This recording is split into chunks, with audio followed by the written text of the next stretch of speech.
बिस्मिल्लाहिर्रहमानिर्रहीम। अस्सलाम वालेकुम। Exercise 1.1 of class 9। ठीक है। Identify the following number as rational and irrational number and also write each one in separate column. याद रहे, आपने रैशनल और इर्रेशनल की पहचान अगर नहीं पढ़ी, प्रीवियस वीडियो में सारा कुछ बताया गया है, तो आप जाके देख लें, 5 मिनट का काम है। और identify the following number as rational और इर्रेशनल, ये आपको डिफरेंट 12 क्वेश्चन दिए हुए हैं। इनमें से हमने पहचानना है कि रैशनल कौन से और इर्रेशनल कौन से। 2 कॉलम बनाए हैं, आपने भी कॉपी में 2 कॉलम बनाने, रैशनल और इर्रेशनल अलग अलग करके लिखने हैं। सबसे पहला क्वेश्चन है 1/√5। 1/√5 हमने 1/√5 है तो हम डिवाइड करेंगे।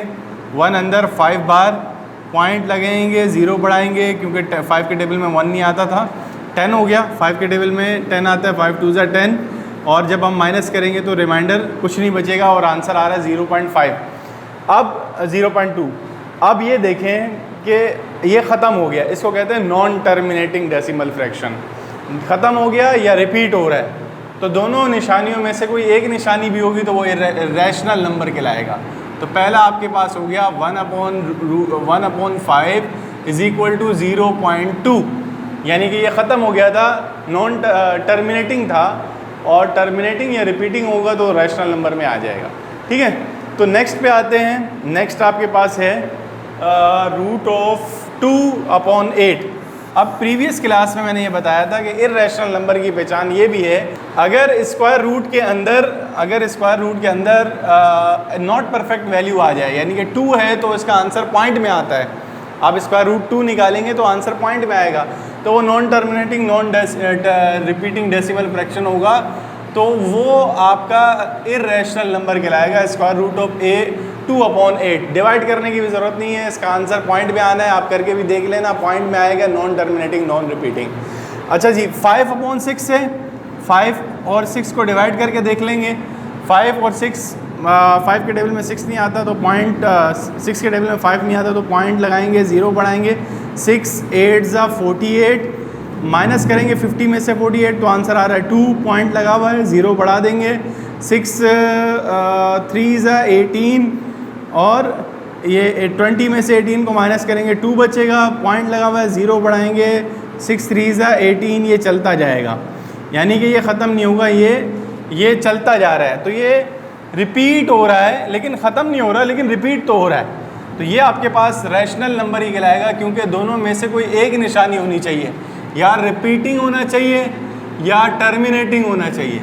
दोनों में से कोई एक निशानी भी होगी तो चलेगा। इधर यहाँ पर दोनों होने चाहिए, नॉन टर्मिनेटिंग नॉन रिपीटिंग दोनों होने चाहिए, ये याद रखना है। ठीक है, और बाकी तो निशानियाँ मैं आपको बताता रहूँगा। तो इसका जो आंसर आ रहा है, यानी कि 5/3 का 5/6 इज़ इक्वल टू 0.8333 चलता जा रहा है, ये ख़त्म नहीं हो रहा। ठीक है, तो ये रैशनल नंबर कहलाएगा। अच्छा, 3rd के बाद 4th पे आपके पास आता है 2/8। इसको भी डिवाइड करके देखना पड़ेगा। 2 अंदर 8 बार पॉइंट लगाएंगे, 0 बढ़ाएंगे। 8 के टेबल में 20 नहीं आता, 8 2 16 आता है, और 20 में से 16 को माइनस करें 4, पॉइंट लगा हुआ है, 0 बढ़ाएंगे। 8 5 40, ये ख़त्म हो गया, या रिपीट होना चाहिए या ख़त्म होना चाहिए, तो ये रैशनल नंबर कहलाएगा। ये आपके पास 4th आ गया। 2/8 is equal to 0.25 is rational number. तो रैशनल नंबर के कॉलम पे हम लिखते जाएंगे। ठीक है, अच्छा इसके बाद आपके पास है स्क्वायर, 5th क्वेश्चन है square root of 1/3। 3 not perfect, क्योंकि इसका आंसर भी पॉइंट में आता है, तो ये आपके पास आ जाता है रैशनल नंबर 1/√3। ठीक है, इसी तरह 6th आपके पास आ गया √8, तो यहाँ पर भी √8 नॉट परफेक्ट है, इसका भी आंसर पॉइंट में आएगा, डेसिमल आएगा, नॉन टर्मिनेटिंग आएगा और नॉन रिपीटिंग आएगा। 7th आपके पास आ रहा है E। मैंने आपको बताया यूनिवर्सल कांस्टेंट भी आपके पास उसका आंसर इर्रेशनल नंबर होता है। E हो या पाई हो, ये दोनों आपके पास जो है ना वो इर्रेशनल नंबर कहलाएंगे। ये E हो गया और ये पाई हो गया। पाई की वैल्यू तो आपने 22/7 डिवाइड करके भी देखी थी प्रीवियस वीडियो में। 9th आपके पास √5 है। √5 नॉट परफेक्ट है, पॉइंट में वैल्यू आएगी नॉन टर्मिनेटिंग नॉन रिपीटिंग। ठीक है, 22/3 को डिवाइड करके देख लेते हैं। 3 के टेबल में 22 नहीं आता, 21 आता है। 3 7 21, 22 में से 21 को माइनस करें 1, पॉइंट लगाएंगे 0 बढ़ाएंगे 3 3 9, और फिर 1 आएगा, पॉइंट लगा हुआ है 0 बढ़ाएंगे 3 3 9। ये चलता जा रहा है। अब ये चलता जा रहा है, रिपीट हो रहा है, तो ये आपके पास कहलाएगा rational number. 22/3 is equal to 7.333 चलता जा रहा है, ख़त्म नहीं हो रहा। ठीक है, नॉन टर्मिनेटिंग तो है पर रिपीटिंग है। अच्छा, 11th में 1/पाई आ गया। पाई आ गया तो ये समझ लें कि इर्रेशनल नंबर में चला गया, चाहे अपॉन में आए या चाहे वैसे आए। 1/पाई 11/2, इसको भी करके देखना पड़ेगा कि 11/2 रैशनल है इर्रेशनल है। 11 डिवाइड बाई 2, 2 के टेबल में 11 नहीं आता, 2 5 से 10 होता है, और 11 में से 10 को माइनस करें 1, पॉइंट लगाएंगे 0 बढ़ाएंगे 2 5 से 10, ये आपके पास आ रहा है 5.5। ठीक है, तो ये जो है ये आपके पास आ रहा है 11/2, मतलब ख़त्म हो गया और रिपीट भी नहीं हो रहा। तो ये ख़त्म होने वाला जो है ना वो आपके पास आता है 12th में 11/2 इज़ रैशनल नंबर। ठीक है जी, तो ये आपका रैशनल और इर्रेशनल का कॉन्सेप्ट है कि आपने पहचानना है कि रैशनल कौन से और इर्रेशनल कौन से। इन क्वेश्चंस का मतलब MCQs की तैयारी करवाना है। ठीक है, MCQs में ये क्वेश्चन आते हैं, ये सेक्शन बी या सेक्शन सी में नहीं आते। क्वेश्चन नंबर 2 ऑफ एक्सरसाइज 1.1 लिखा हुआ है, convert the following fraction into decimal fraction and identify terminating और नॉन टर्मिनेटिंग डेसिमल फ्रैक्शन। मैंने आपके लिए 2 क्वेश्चन लिखे हैं, 5/8 और 1/15। ये दोनों सवाल सोल्व करेंगे और देखेंगे इनमें से टर्मिनेटिंग कौन सा है और नॉन टर्मिनेटिंग कौन सा है, और बाकी के क्वेश्चन आप खुद ट्राई करेंगे डिवाइड करके, और डिवाइड करने के बाद पता चल जाएगा कि टर्मिनेटिंग कौन सा और नॉन टर्मिनेटिंग कौन सा है। सबसे पहले आप पहला क्वेश्चन देखें, 5/8 है। इसको सोल्व वैसे ही करना है जैसे मैं कर रहा हूँ, मतलब इसी तरतीब से आप अपनी कॉपी बना सकते हैं। ठीक है, डिवाइड करने के लिए आपने डिवाइज़र को, डिवाइडेंड को लिखा और डिवाइज़र को लिखा, यानी कि ऊपर वाला डिवाइडेंड होता है और नीचे वाला डिवाइज़र होता है। 8 के टेबल में 5 नहीं आता तो हम पॉइंट लगाते हैं और 0 बढ़ाते हैं। 8 के टेबल में 50 नहीं आता, 8 6 48 आता है, तो हम 8 का टेबल 6 तक पढ़कर 48 लिखते हैं। 50 में से 48 को माइनस करेंगे, 2 बचेगा, पॉइंट लगा के 0 बढ़ाएंगे। 8 का टेबल में 20 नहीं आता, 16, 8 2 16 आता है, और ये 20 में से 16 को माइनस करें 4 आएगा, पॉइंट लगा हुआ है 0 बढ़ाएंगे, 8 5 40, ये आपके पास 40 में से 40 को माइनस करेंगे तो रिमाइंडर 0 आ रहा है। टर्मिनेटिंग उस फ्रैक्शन को बोलते हैं जिसका रिमाइंडर 0 आ जाए, यानी कि 5/8 आंसर आ रहा है 0.625, ये ख़त्म हो गया। ठीक है, तो हम इसको कह सकते हैं कि ये टर्मिनेटिंग डेसिमल फ्रैक्शन है। ठीक है, टर्मिनेटिंग डेसिमल फ्रैक्शन। ठीक है, इसके बाद अगर हम दूसरा क्वेश्चन देखते हैं, यानी कि थर्ड क्वेश्चन मैंने आपको चूज़ करके दिया है, यानी कि 1/15 है। ठीक है, तो 1/15 को अगर हम सोल्व करते हैं, 1 अंदर 15 बार, 15 के टेबल में 1 नहीं आता, पॉइंट लगाएंगे 0 बढ़ाएंगे। अब 15 के टेबल में 10 भी नहीं आता, तो अब क्या करेंगे, एक 0 और बढ़ाएंगे ऊपर और एक 0। अब पॉइंट तो एक 0 की इजाज़त देगा और दूसरा 0 बढ़ाने के लिए एक 0 लगाना पड़ेगा। 15 का टेबल पढ़ेंगे 100 आ जाए, नहीं आता। 15 6 90, और 100 में से 90 को माइनस करें 10, पॉइंट लगा हुआ है 0 बढ़ाएंगे, 15 6 90, तो ये आता रहेगा, ये ख़त्म नहीं होगा। 100 में से 90 को माइनस करें 10, पॉइंट लगा हुआ है 0 बढ़ाएंगे, 15 6 90, ये ख़त्म नहीं होने वाला, ये चलता जा रहा है। यानी कि 1/15 का जो आंसर आ रहा है वो आ रहा है 0.0666, नॉन टर्मिनेटिंग वाली कंडीशन आ रही है, यानी कि रिमाइंडर 0 नहीं आ रहा, ये चलता जाएगा, ख़त्म नहीं होगा। तो इसको हम कहेंगे non terminating and non repeating decimal fraction, sorry non repeating तो लिखना नहीं है यहाँ पर, sorry, non terminating decimal fraction, non terminating decimal fraction. ठीक है, तो ये क्वेश्चन नंबर 2 है, इसके बाकी क्वेश्चन आपको ट्राई करें। Question number 3 of 1.1, represent the following rational number on number line. 2 आपको क्वेश्चन मैं करके दे रहा हूँ, बाकी आपने ट्राई करने खुद ही। ठीक है। पहला क्वेश्चन है 8/10 एक फ्रैक्शन है, इसको आपने नंबर लाइन पर रिप्रेजेंट करना है। नंबर लाइन कैसी होती है? नंबर लाइन कुछ इस तरह की होती है कि ये सेंटर में ज़ीरो होता है, उल्टे हाथ पे नेगेटिव वैल्यूज़ होती हैं, सीधे हाथ पे पॉजिटिव वैल्यूज़ होती हैं। ठीक है, तो इसको लोकेट करने का तरीका ये है, इसको रिप्रेजेंट करने का तरीका ये है, आपने फ्रैक्शन देखी, इसके साइड पर एक नंबर होता है, अगर वो नंबर आपको नज़र नहीं आ रहा तो इसका मतलब ज़ीरो है, और कोई साइन नहीं है तो मतलब पॉजिटिव है। ये पॉजिटिव साइड पे बनेगा और ज़ीरो के बाद बनेगा, या कोई नंबर नहीं है तो ज़ीरो है। ज़ीरो के बाद आता क्या है नंबर लाइन पर? ज़ीरो के बाद आता है 1। क्या आता है? 1 आता है। ठीक है, ज़ीरो के बाद 1 आता है, आपने 1 लिख दिया। अब इसके बाद आपने डिनोमिनेटर में देखना है कि कौन सा नंबर है। डिनोमिनेटर पे नंबर 10 है, तो 0 और 1 के दरमियान 10 बराबर टुकड़े करने हैं, 10 डिविजन्स बनानी है। 1 2 3 4 5 6 7 8 9 एंड 10, ये 10 इक्वल डिवीजन आपने करनी है। अगर डिनोमिनेटर में 4 है तो 4 डिवीजन करनी है, अगर 5 है तो 5 डिवीजन करनी है, यहाँ पर 10 है तो 10 डिवीजन आपने करनी पड़ेंगे। अब क्या करना है आपने, यहाँ पर नंबर लिखने हैं, हर नंबर के नीचे 10 ही आएगा क्योंकि 10 डिवीजन है, तो आप यहाँ पर डिनोमिनेटर में डिवाइडेड बाय 10 डिवाइडेड बाय 10 और डिवाइडेड बाय 10 लिखते जाएं। ठीक है, इसके बाद ऊपर काउंटिंग लिखनी है आपने, 0 1 2 3 4 5 6 7 8 9 और 10/10 का आंसर तो 1 ही आना है।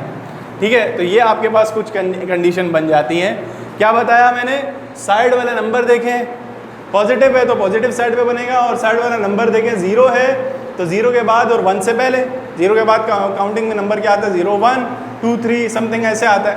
ठीक है, तो उसके बाद आपने डिवीजन उतनी करनी है जितना डिनोमिनेटर में वैल्यू है, तो ये आपके पास आता है। आपका नंबर है 8/10, तो ये नंबर आपके पास नज़र आ रहा है 8/10। इसको आप सर्कल भी कर सकते हैं, हाईलाइट भी कर सकते हैं कि 8/10 हमारा ये नंबर है, ये है 8/10। ठीक है, अब यहाँ पर देख लें, एक और नंबर आपको मैंने क्वेश्चन लिख के दिया हुआ है कि ये -1 1/4 है, -1 1/4 है। ठीक है, तो अगर हम इसको नंबर लाइन पर रिप्रेजेंट करते हैं, नंबर लाइन कुछ इस तरीके से नज़र आती है। ठीक है, 0 राइट साइड पे पॉजिटिव, लेफ्ट साइड पे नेगेटिव है। अब साइन क्या है बता रहा है? वैल्यू का साइन है नेगेटिव, तो कौन सी साइड पे बनेगी? नेगेटिव के बाद। और साइड वाला नंबर क्या है? -1 है, तो -1 के बाद बनेगी, और -1 के बाद नंबर कौन सा आता है? -2। -1 के बाद और -2 से पहले। ठीक है, -1 और -2 से पहले, ये मैंने थोड़ा सा इसको मैं बड़ा करके लिख देता हूँ ताकि आपको नज़र आए। ये -1 है और ये -2 है। -1 के बाद और -2 से पहले कैसे पता चला?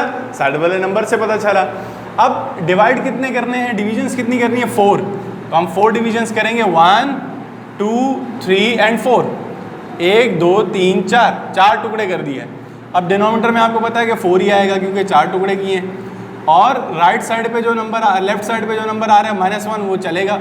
जो भी राइट साइड पे नंबर होगा वो हमने लिखना है। यहाँ 0 था तो यहाँ पर कोई भी हमने राइट साइड पे, लेफ्ट साइड पे नंबर नहीं लिखा।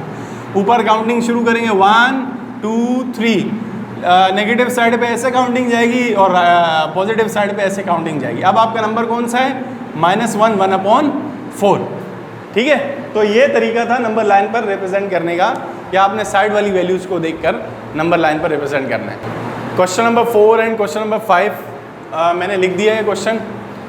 Can you make a list of all real number between 0 and 1? अब आप बताएं कि 0 और 1 के दरमियान रियल नंबर आप बता सकते हैं कि कितने? आंसर क्या है? Answer number 4। ठीक है, आंसर क्या है? No we can not make a list of all real number between 0 and 1 because there are a lot real number, many real number.